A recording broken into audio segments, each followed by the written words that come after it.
Ayan, o, di ba? Yan, ito yung dalawang dumating ngayon. So yung mga naunang gaganda rin. Di ba? Yan, o.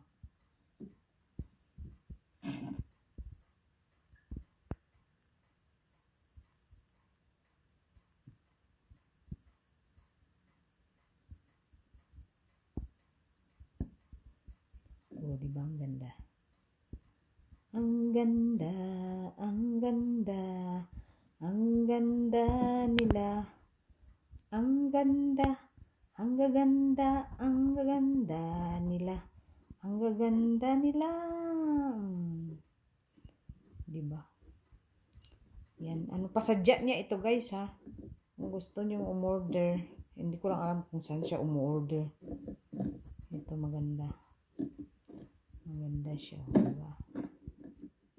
Oh, ganda. Yan. Dalawang dragon. Sa Tagalog ay dragon. Ayan. Dragon pala. Sa sambal ay dragon. Sa aming salita ay dragon. Yan. Di ba ang ganda guys?